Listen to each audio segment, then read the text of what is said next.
우리는 마가복음 2장 1절부터 시작되어 3장 6절에서 맞춰진 바리새인과 예수님의 5가지 논쟁에 대하여서 말씀을 나누었었습니다.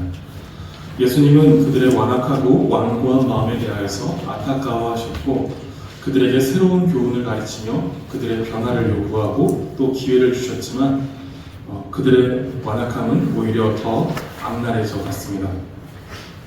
3장 6절에서 바리새인들이 나가서 곧 헤롯 왕과 함께 어떻게 하여 예수를 죽일까 의논하니라 라고 말씀합니다.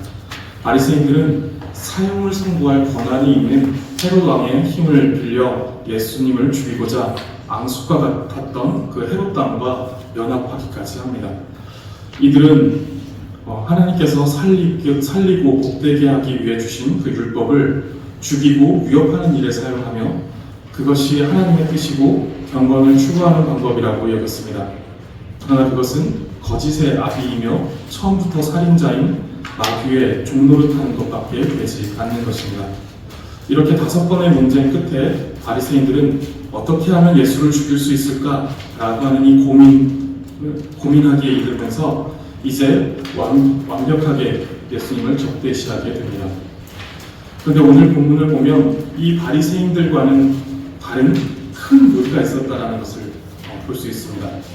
바리새인들이 예수님을 그렇게 적대시했다라면 바리새인과 헤롯 왕들이 근데 그들과는 다른 큰 무리, 예수님을 따르는 큰 무리가 있었다라는 것이죠. 아마도 이 큰 무리로 인하여서 바리새인과 헤롯 왕이 위압감을 느꼈을 것입니다. 이들이 예수님의 권위에 놀라 그분을 따르고 그분의 가르침에 귀를 기울이고 있기에 바리새인들은 종교 지도자로서 어떤 위기감을 느꼈을 것이고 큰 무리가 예수님을 따르며 그분을 로마의 압제에서 해방시켜줄 정치적 메시아로 여겼기 때문에 로마의 권력에 기대어 살아가고 있었던 헤롯 왕 역시 그 가운데서 위기감을 느꼈을 것입니다. 크게 두 부류로 이제 구분되고 있는데 바리새인과 헤롯 왕 같이 예수님을 대적하는 한 부류의 사람들과 또 예수님을 따르는 큰 무리입니다. 그런데 이 예수님을 따르고 있는 이 큰 무리도 다 같은 생각을 가지고 있지는 않았습니다.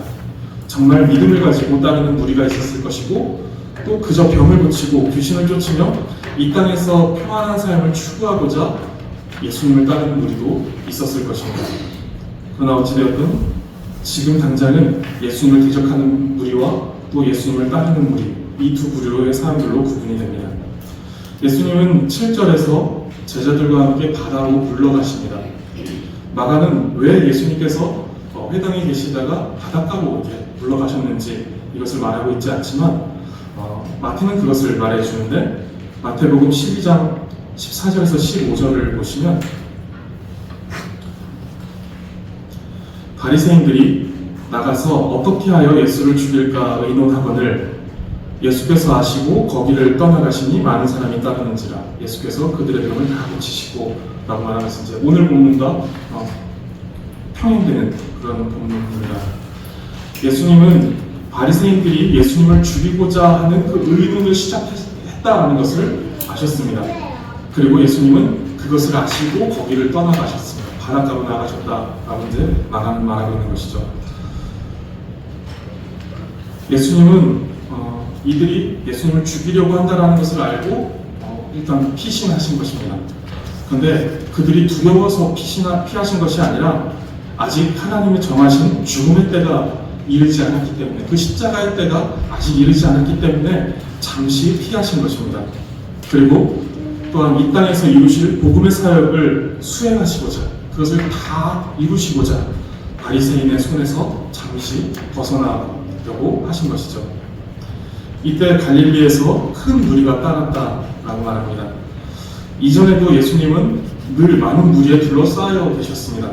그래서 마가복음 1장 33절에서는 온 동네가 그 문 앞에 모였더라 라고 말하며 마가는 조금은 과장된 듯한 표현을 사용하기도 합니다. 예수님을 그만큼 많은 무리가 따랐다라는 것이죠. 그런데 지금은 그저 가버나움 동네가 아니라 가버나움이라는 그 한 동네가 아니라 갈릴리에서 큰 무리가 따르고 있다라고 이렇게 말합니다. 그리고 8절을 보시면 갈릴리보다 훨씬 더 넓은 지역에서, 더 넓은 범위에서 사람들이 몰려오고 있다는 것을 말해줍니다.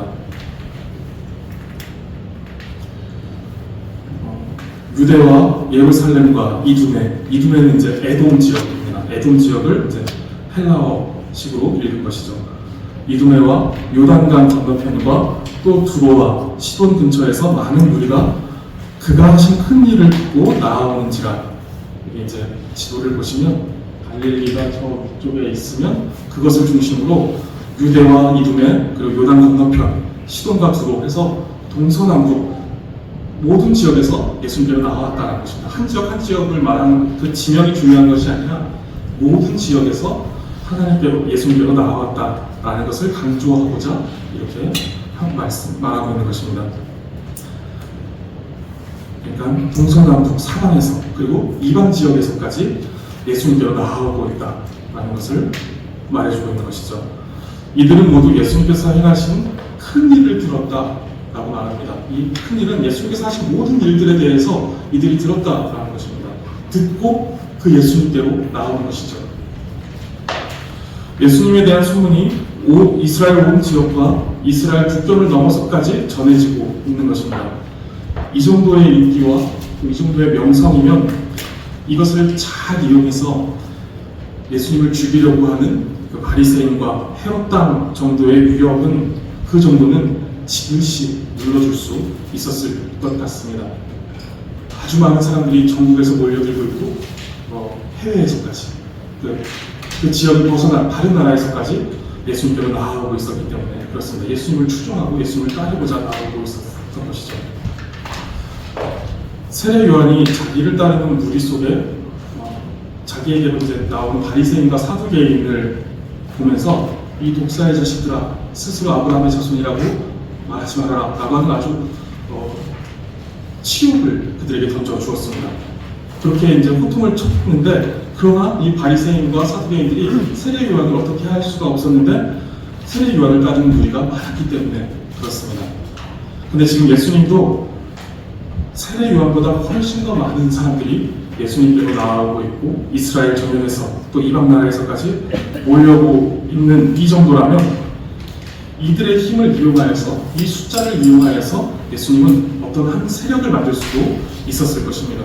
바리새인들이 어떻게 할 수 없을 정도의 힘을 만들 수 있었을 것이고 헤롯 당이 어떻게 할 수 없을 정도로 힘을 만들 수 있었을 것입니다. 그러나 예수님은 그렇게 하지 않았습니다.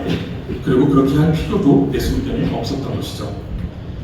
예수님은 이제 다음 주에 살펴볼 본문이지만 그저 12명을 세우십니다.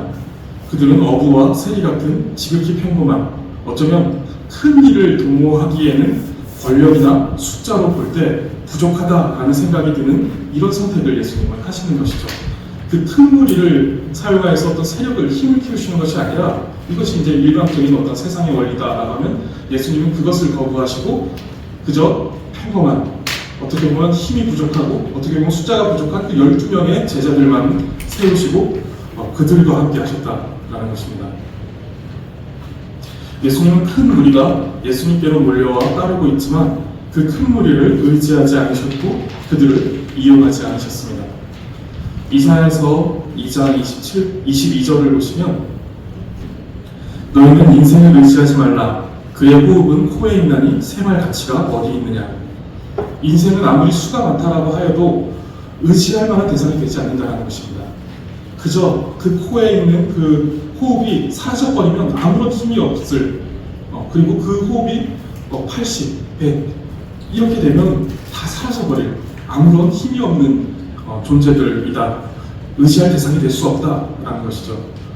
사무엘상 14장 6절에서 요나단은 여호와의 구원이 사람의 많고 적음에 달려있지 않다라고 말합니다. 그리고 사사기 8장에서는 하나님께서 미디안의 그 대군을 대적하는데 하실 때 단 300명만 남기시고 그들로 승리하게 하십니다. 우리는 인생을 의지하게 되고 숫자의 많고 적음에 집착합니다.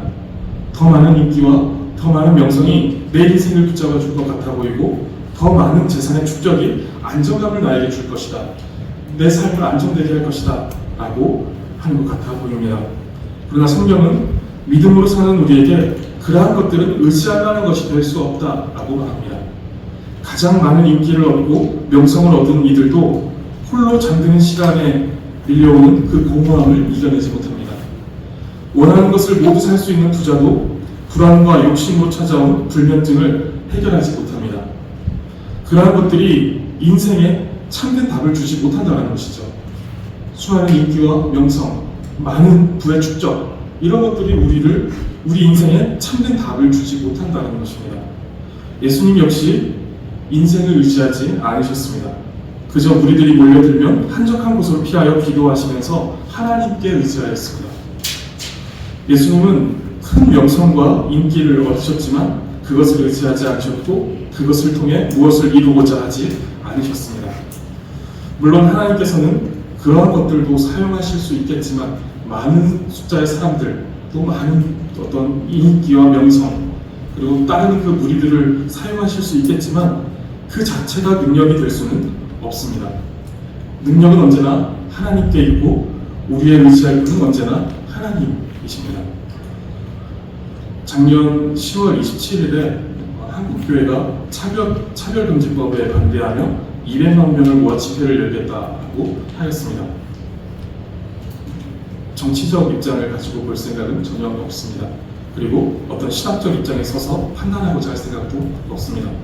다만 그 집회가 이 한국 사회에서 교회의 숫자가 가지고 있는 힘을 의지함이었다면 200만 명이라는 숫자를 모아서 그 숫자에 의지하여서 이 사회를 바꿔보겠다, 이 진리를 지켜내보겠다라고 하는 것이었다면 그것은 중요한 것을 놓치고 있는 것이 분명합니다. 진리는 200만 명이 모이고 1000만 명이 모인다고 하여서 지켜지고 수호되는 것이 아니고 기도하며 하나님의 뜻을 구하고 그 하나님의 뜻대로 살고자 분투하는 한 사람 한 사람의 구체적인 삶의 현장 속에서 지켜집니다. 그런데 하나님은 200만 명을 모아 그 순간에 큰 함성으로 세상에 울림을 주는 수단으로 사용하실 수는 있다라는 생각을 합니다. 다만 그 숫자 자체에 힘이 있는 것이 아니다라는 것이죠. 이것을 우리는 분명히 인식해야 한다는 것이죠. 소리교회의 이름의 뜻과 같이 그저 큰 소리를 내어 메시지를 전달하고는 사라지는 소리와 같은 아무것도 아닌 존재들이다, 아무것도 아닌 숫자다, 아무것도 아닌 힘이다, 아무것도 아닌 세력이다 라고 하는 것입니다. 큰 무리가 예수님을 따랐으나 예수님은 그 무리를 통하여 일하지 않으셨고 그 수를 의지하지 않으셨습니다. 우리는 큰 무리, 많은 인기, 명예, 부귀와 같은 것들이 보여지고 그것들이 따라올 때 그것을 의지하고 싶어질 수 있습니다. 그러나 그것들은 안개와 같이 사라질 것들이기에 그것을 의지해서는 안 되고 영원하신 하나님만 의지해야 합니다. 우리는 이것을 꼭 기억해야 합니다.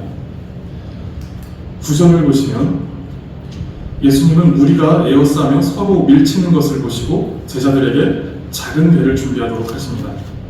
큰 무리가 병을 고쳐보고자 귀신을 쫓아보고자 예수님을 만지려고 하면서 큰 혼잡이 일어날 것을 생각하신 것입니다. 그리고 10절 끝에 보시면 많은 사람들이 예수님을 만지고자 몰려왔음이더라 라고 말씀합니다. 이 몰려왔다라는 표현의 헬라어는 에피피토라는 말입니다. 에피피토라는 말인데 이 말은 완력으로 밀어붙이다라는 의미를 갖습니다. 그냥 단순히 가까이 모여들었다라는 이 뉘앙스가 아니라 지금 그 현장이 아주 치열한 현장이었다라는 거예요.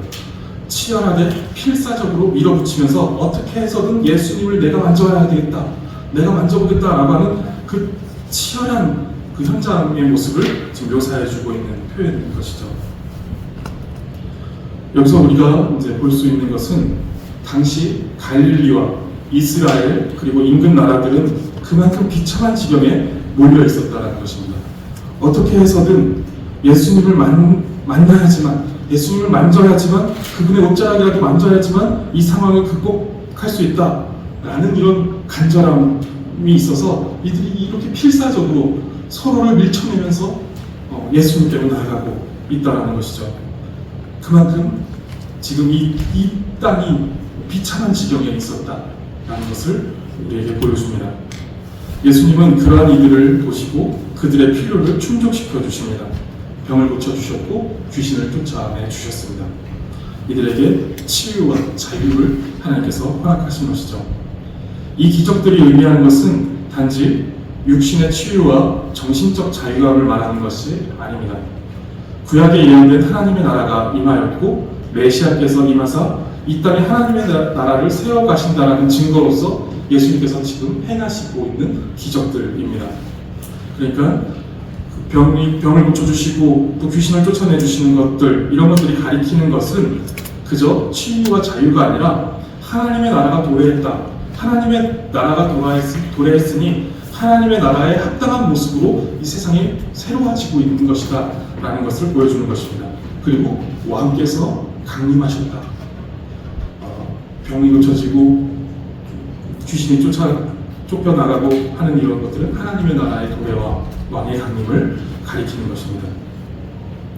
예수님께로 몰려들고 있는 큰 무리 가운데에는 이것을 바라보며 나온 이들도 있었을 것입니다. 중풍병자와 그 4명의 친구들이 예수님께 나올 때 그러한 믿음으로 나왔죠. 그리고 12의 혈병을 가진 이 여인이 또 그 믿음으로 가지고 하나님께 나왔죠. 이 큰 무리 가운데는 분명히 예수님에 대한 그 가르침과 또 이 이적에 대한 소문을 듣고 예수님에 대한 올바른 믿음, 하나님의 나라의 도래와 왕의 강림을 믿으며 그것을 바라며 예수님께로 나온 이들이 분명히 있었을 것이고, 그저 표면적으로 보여지는 치유와 자유를 갈망하며 나온 이들도 있었을 것입니다.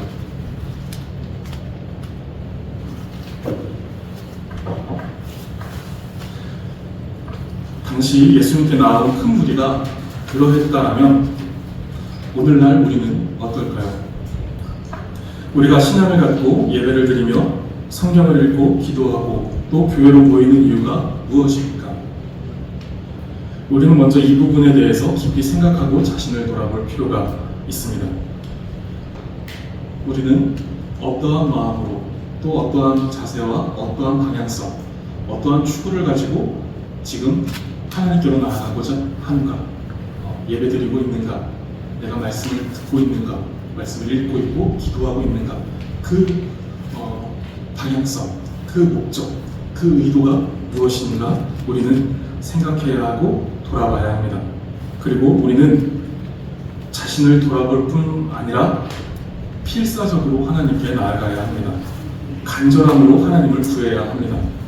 오직 하나님께만 소망이 있는 줄 알고 줄이고 목마른 자처럼 하나님을 갈망해야 합니다. 오늘 설교의 결론으로 어쩌면 상반되는 2가지의 내용을 말씀드리려고 합니다. 줄이고 목마른 짐승이 시냇물을 찾듯이 하나님을 필사적으로 찾아야 하는데, 그때 우리는 경쟁적으로 하지 말고 함께 동행하고 동역해야 한다는 것입니다. 지금 오늘 본문에서는 예수님께 나오는 그 필사적인 모습들이 보입니다. 자신의 어떤 비참함을 깨닫고 예수님께로 나아가고자 하는 그 필사적인 모습들이 보여지는데, 그러나 이곳에서는 경쟁적인 모습들이 보여집니다.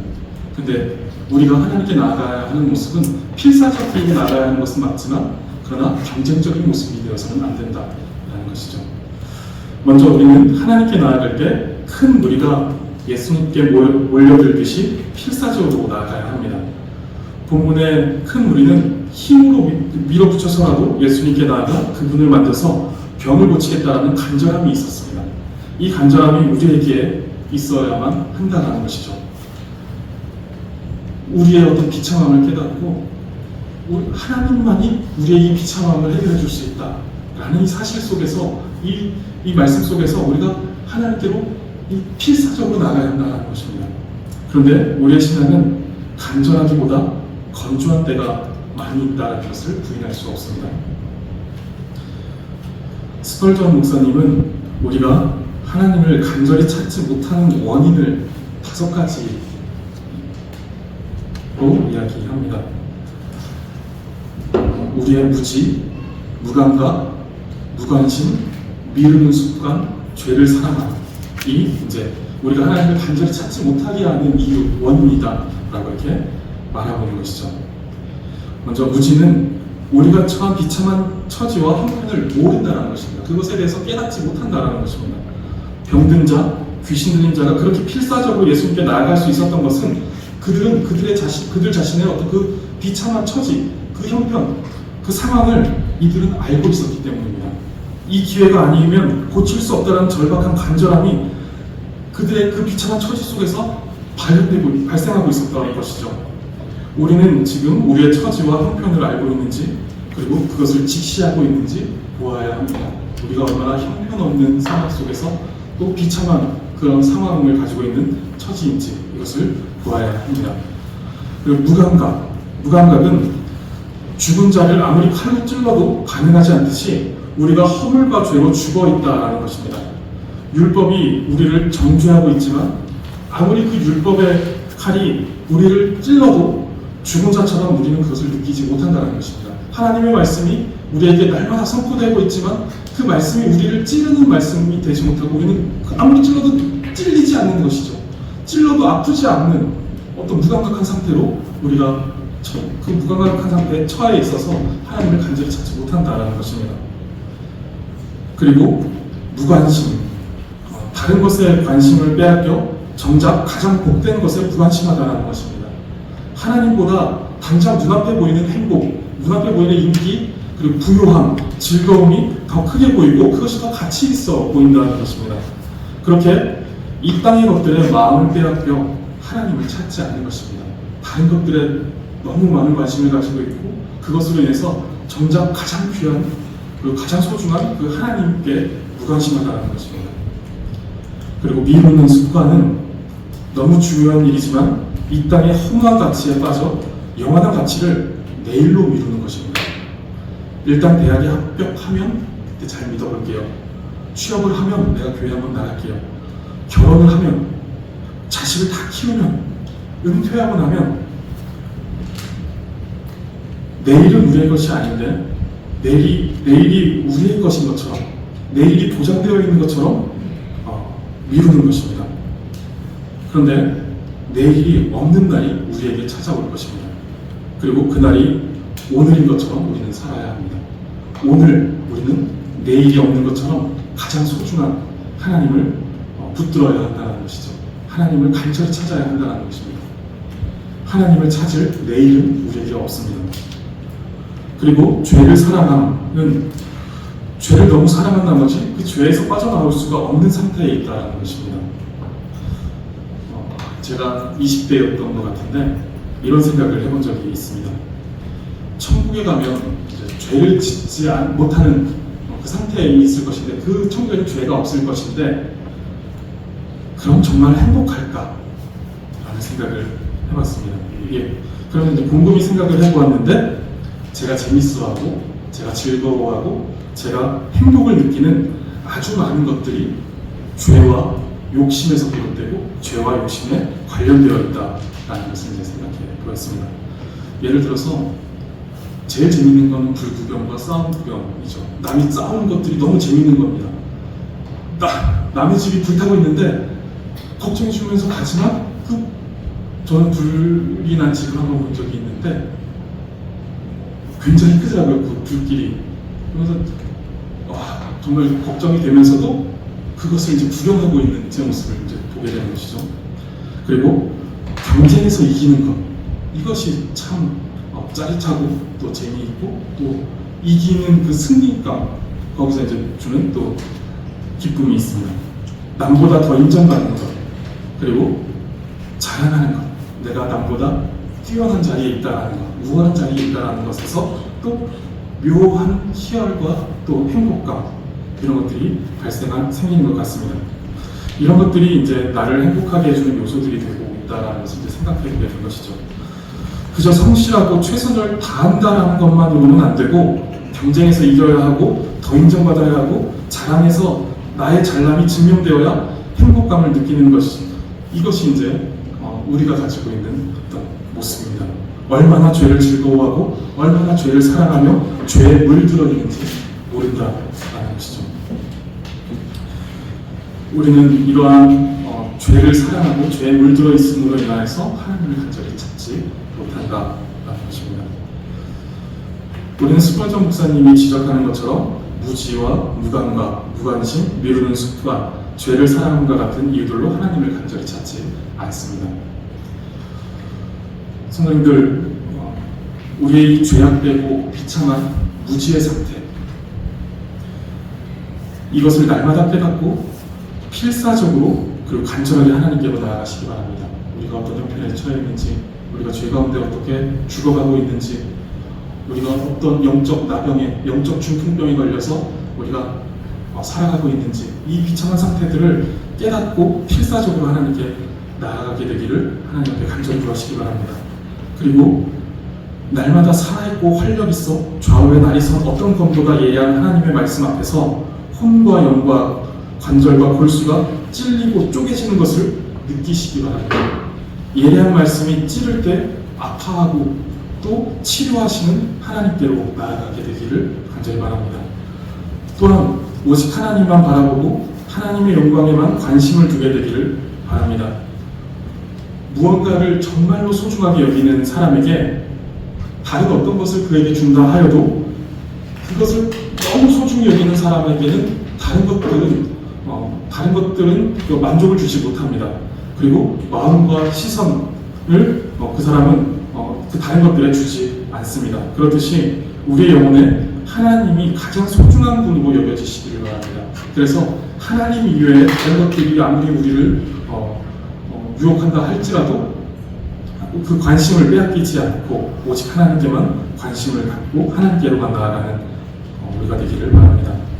그리고 내일은 우리의 것이 아닌 줄 알고 내일이 없는 사람처럼 오늘 가장 소중한 분을 간절히 찾고 그분과 함께 하시기를 바랍니다. 그리고 마지막으로 죄악이 아무리 아름다운 껍데기를 두르고 있다 하더라도 그 속에는 구더기와 같은 더러운 죄악이 가득하다는 것을 깨닫고 죄를 미워하고 더럽다 여길 수 있기를 바랍니다. 그 죄를 사랑하여서 죄 가운데 물들지 않고 죄가 더럽다,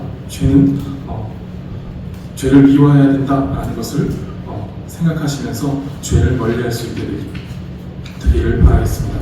그리고 하나님을 간절히 찾으시기를 바랍니다. 하나님을 만난다라는 것, 하나님을 찾고 하나님을 구한다라는 것은 선택지가 아닙니다. 그것은 우리에게 선택사항이 아니다라는 것입니다. 우리에겐 대안이 없습니다. 1번 대안, 2번 대안, 3번 대안이 있어서 그 중에 1번 대안은 하나님을 선택한다라는 것이 아니라는 것이죠. 1번 대안, 그 유일한 그 대안이신 하나님을 찾지 않으면 우리에게는 다른 대안이 없고 우리는 영원한 형벌, 영원한 멸망으로 빠질 수밖에 없습니다. 우리는 그래서 반드시 하나님을 만나야만 합니다. 그분 안에만 생명이 있고 그분 안에만 평안이 있으며 그분 안에만 위로가 있고 그분 안에만 소망이 있습니다. 그리고 하나님을 찾을 수 있는 기회는 이 땅에 살아있을 동안에만 허락되어 있습니다. 우리가 회개할 수 있는 시간은 우리가 살아있는 동안, 우리의 호흡이 붙어있는 이 동안만 허락되어 있다는 것입니다. 이 호흡이 끊어지면 더 이상의 기회는 주어지지 않습니다. 더 이상 우리가 회개하여서 지옥에서 천국으로 옮겨지는 이 이동이 있을 수 없다는 것입니다. 우리에게 주어진 삶은 오늘뿐입니다. 내일은 우리에게 허락되지 않은 날입니다. 우리의 것이 아니다라는 것입니다. 그렇기에 하나님을 찾을 수 있는 기회는 언제나 지금뿐입니다. 지금 이 순간뿐만 우리가 하나님을 찾을 수 있는 시간이다라는 것이죠. 날마다 그리고 지금 이 순간 예수님을 간절히 찾으시는 성도님들 되시기를 바랍니다. 그리고 두 번째로 예수님께 나아가는 우리는 간절하게 그리고 필사적으로 나아가야 하지만 그것이 경쟁적이어서는 안 됩니다. 신앙은 경쟁하여 강한 자가 살아남는 원리를 따르지 않습니다. 그래서 우리가 유념해야 할 것은 함께 신앙생활하는 사람과 경쟁할 것인가 동행할 것인가 라는 것입니다. 이것은 아주 중요한 것입니다. 우리가 안다라는 것은 매우 중요합니다. 그런데 더 아는 것은 중요하지 않습니다. 우리가 하나님을 아는 것은 너무 중요하지만 더 아는 것은 중요하지 않습니다. 하나님을 아는 것은 너무 기쁜 일입니다. 그러나 그것이 경쟁적이어져서 하나님을 아는 것이 기쁜 일이 되지 않고 남보다 더 안다라는 것이 기쁜 일이 되어서는 안 된다는 것이죠. 우리가 경건하게 사는 것은 중요합니다. 그런데 내가 남보다 더 경건하게 산다라는 것이 중요해져서는 안 된다는 것입니다. 신학적인 체험도 우리가 더 많이, 우리가 신학적인 체험을 하는 것은 중요한데 남보다 더 많은 체험을 가지고 내가 남보다 하나님을 더 많이 만났다 라고 하는 것 자체는 그런 것은 중요하지 않다는 거예요. 우리의 욕심과 교만함에 이 귀한 가치들이 오염되어서는 안 됩니다. 하나님을 아는 것, 경건, 그리고 어떤 신학적인 체험들, 하나님을 만나는 일들, 내가 기도하는 것, 내가 말씀 앞에 서는 것, 이것은 너무 귀한 가치들인데 남보다 더 내가 한다, 남보다 더 내가 하나님께 나아간다, 남보다 더, 내 옆에 있는 이 사람보다 더 라고 하는 이 욕심과 교만의 이 귀한 가치들이 오염되어서는 안 된다라는 것입니다. 신학교를 다닐 때 시험기간이 되면 힘들었습니다. 학창시절에 다 이제 시험기간 되면 힘들잖아요. 네, 신학교 이제 좀 더 나이가 들어서 가니까 좀 더 힘들었던 것 같아요. 시험기간만 되면 힘들었는데 저뿐만 아니라 대부분의 사람들, 이제 저보다 나이 드신 분들은 더 힘들어하셨던 것 같고, 아니면 아예 최소한만 하자라고 이제 대강 포기하신 분들도 계셨던 것 같고, 그런데 대부분은 이제 시험 기간을 힘들게 보냈습니다. 그때 이제 저희 동기들이 아주 잘했던 것이 있는데, 동기들 중에는 이제 아주 똑똑한 사람들이 이제 몇 명 있었습니다. 근데 이제 그분들이 시험 기간이 되면 쪽집게 강의를 해주는 거예요. 그래서 우리가 한 학기 혹은 이제 반 학기 동안 이제 배운 것들을 다 혼자서 열심히 공부해서 정리해 놓은 다음에 그것을 이제 따로 사람들을 모아서 이 과목에 힘든 사람들 모이세요라고 해서 쪽집게 강의를 해주는 것이죠. 그럼 이제 그걸 열심히 들으면 이제 교수님의 그 어려운 강의보다 이 쉬운 눈높이 강의를 들으면서 이제 더 쉽게 시험을 볼 수 있었던 그런 기억이 있습니다. 그분들도 이제 시험 기간이면 공부하기 바쁘고 또 잠도 부족할 텐데 시간을 내서 이제 다른 우리 동기들이 시험을 잘 통과할 수 있도록 도와주곤 했습니다. 그럴 수 있었던 것은 서로를 경쟁자로 보지 않고 동역자로 보고 있기에 가능했던 것이다 라고 생각을 합니다. 그래서 이제 제 기억으로는 저희 동기는 이제 총 6학기, 3년 동안 이제 6학기를 하는데 6학기 동안 1등이 매번 바뀌었습니다. 한 사람이, 제일 똑똑한 그 한 사람이 계속 1등을 거머쥐면서 전액장학금을 이 사람이 혼자서 다 독식한 게 아니라 6학기 동안 매 학기마다 1등이 바뀌었던 것이에요. 다들 이제 전도사 사례 80만 원, 만원, 100만 원 이렇게 받으면서 생활도 하고 학비도 하고 또 어떤 분들은 가정까지 있는 분들도 있었는데 전액장학금을 받는 그 1등을 하려고 지나치게 경쟁적으로 하지 않았다는 것입니다. 자기 시간을 내주면서 못 따라오고 힘들어하는 동기랑 같이 이제 밤을 지새며 공부하는 모습을 시험 기간만 되면 볼 수 있었습니다. 강도사 고시를 볼 때도 그랬고, 또 이제 목사 고시를 볼 때도 그랬고, 이러한 모습들이 이제 계속해서 보여졌습니다. 우리가 신앙생활을 할 때에도 우리는 서로를 경쟁자로 보아서는 안 됩니다. 우리는 경쟁자가 아니라 동행자, 동역자입니다. 서로를 밀치고 넘어뜨려야만 하나님을 만날 수 있는 그런 경쟁의 원리가 신앙생활에는 적용되지 않습니다. 우리가 얼마 전에 보았던 중풍병자와 내 친구의 본문에서 이들이 지붕을 뜯은 이유는 예수님이 계신 집에 많은 사람이 모여들었고 그 문 앞까지 많은 사람들이 꽉꽉 메어들었기 때문에 도저히 비집고 들어갈 틈을 찾을 수가 없었던 것입니다. 그리고 누구도 그 중풍병자에게 그 틈을 내주지 않았기 때문입니다. 교회는 이 틈을 내줄 수 있어야 합니다. 중풍병자와 같이 연약한 사람이 예수님께로 나아갈 수 있도록, 함께 예수님께로 나아갈 수 있도록 틈을 내주는 곳이 이제 교회여야 합니다. 예수님을 만나고자 하는 간절함이 부족해서 이들이 틈을 안 내어준 것이, 틈을 내줘야 하는 것이 아닙니다. 간절함이 부족하여서가 아니라 그 중풍병자와 같은 그 지체를 사랑하기 때문에 우리는 틈을 내줘야 한다는 것입니다. 함께 하나님 예수님을 만나고 함께 그분을 즐거워해야 하기 때문에 그렇습니다. 요한일서 3장 17절을 보시면 누가 이 세상의 재물을 가지고 형제의 불귀함을 보고도 도와줄 마음을 닫으면 하나님의 사람이 어찌 그 속에 거하겠느냐라고 말합니다. 형제에게 어떤 필요가 있고 그 필요를 채워줄 자원이 내게 있는데 그 자원을 나눠주지 않는다면 그것이 하나님의 사랑이 그 속에, 그것은 이제 하나님의 사랑이 그 속에 거하지 않는다라는 증거가 된다는 것입니다. 하나님은 우리가 경쟁하여 1등을 하면, 시험에서 1등을 했을 때 강단에서 상장을 전해주면서 악수하며 웃어주는 교장 선생님이 아닙니다. 하나님은 우리가 서로 사랑할 때 우리 속에 찾아와 거하시는, 우리를 만나주시는 하나님이십니다. 성도님들, 우리는 주님을 만나는 간절함을 가지고 반드시 내가 하나님을 만나야만 한다, 내 영혼의 그 비참함을 예수님을 만날 때에만, 하나님을 만날 때에만 해결할 수 있다라는 그 간절함을 가지고 필사적으로 주님께 나아가야 합니다.